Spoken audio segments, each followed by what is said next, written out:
performance. And this is the truth. Your Honors, siguro meron kang estudyante sa public school, may anak ka ba? Maybe wala. Or maybe may staff ka na nag-aaral sa public school, because marami akong staff nag-aaral sa public school here in the Senate saka sa RTIA, at lahat sila nagsasabi na talagang pinipilit yung kanilang mga estudyante magbigay sa kontribusyon. Pag hindi ka nag-contribute, anong consequence? Hindi ka na maging paborito ng teacher. Ikaw ay pwedeng maiwan, ikaw ay mag-scrub ng sahig.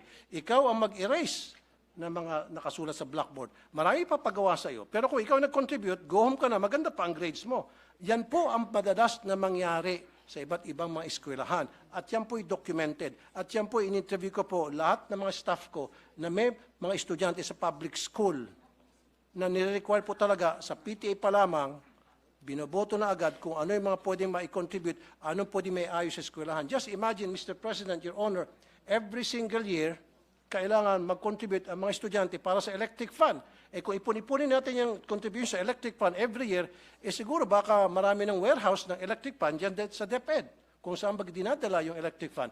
My question also, Mr. President, Your Honor, di ba meron pong MOOE para dyan sa electric fund na yan? Ba't kinakailangan pa pagbayarin yung mga estudyante sa electric fund, sa jobos, sa pintura, sa bond paper, maging sa, ito pa po, sweldo sa security guard, sweldo sa janitor, pati ba naman sa kuryente. And I understand, Mr. President, Your Honor, Madam, meron po tinatawag na Special Educational Fund, ang LGU. In fact, ang LGU nagbibigay din ng pera sa DepEd, Mr. President.